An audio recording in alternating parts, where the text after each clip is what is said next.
part 2 of Chapter 15 on the digestive system, we will look at nutrition.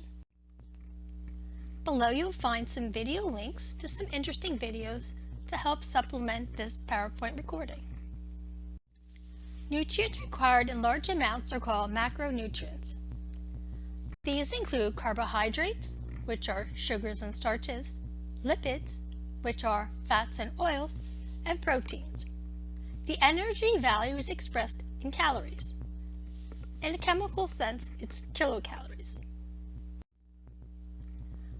Vitamins and minerals are required in small amounts and are called micronutrients. There are also some essential nutrients that the body cannot manufacture by itself. Carbohydrates include sugars and starches. These are organic compounds that are used for energy in our diet. Examples include starch, found in grains, glycogen, which is found in meat, and disaccharides. These are two individual monosaccharides that are linked together, such as milk sugar, cane sugar, beet sugar, and molasses. Monosaccharide sugars include fruit sugar, fructose, and honey. Monosaccharides, mainly glucose, can be absorbed by the body. Cellulose is a carbohydrate that's indigestible by humans. Some of it is broken down by the bacteria living in the large intestine, called intestinal flora. It is important in the diet because it provides bulk, or as we commonly refer to as fiber, and this facilitates the movement of food through the intestine. The most common dietary lipid are the triglycerides. A triglyceride consists of 3 fatty acids attached to one glycerol molecule. Lipid sources include fats, oils, phospholipids, as well as cholesterol. There are 2 categories of fats. There are saturated fats. These are food of an animal origin, and unsaturated fats, foods of a plant origin. Cholesterol is only found in foods of animal origin.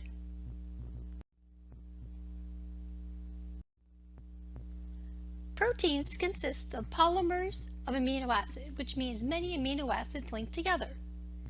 Proteins have a wide variety of functions. Enzymes are proteins. There are some hormones that are proteins. Proteins include antibodies and clotting factors. Amino acids can also be used as a source of energy.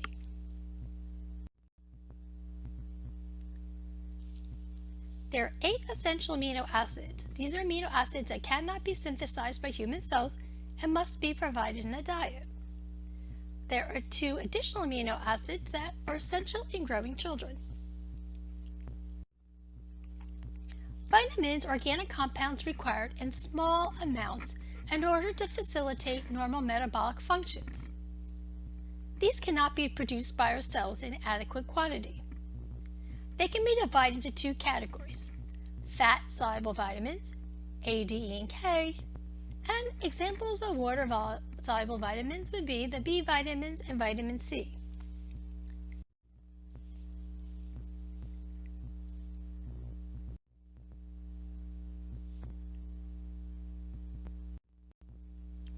Minerals are derived from the soil and are essential for human metabolism. Some, like iron, which is incorporated into hemoglobin, are found in organic molecules, while others exist as free ions. These are the major minerals found in the human body: calcium, phosphorus, potassium, sulfur, sodium, chloride, and magnesium.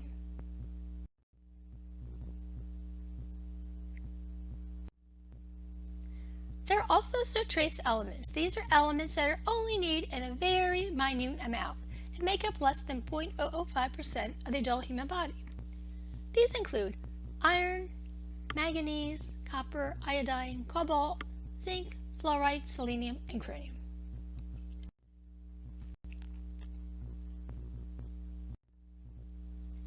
An adequate diet is a diet that provides sufficient energy and also supplies all essential nutrients. An adequate diet is necessary for growth, repair of tissues, as well as maintenance.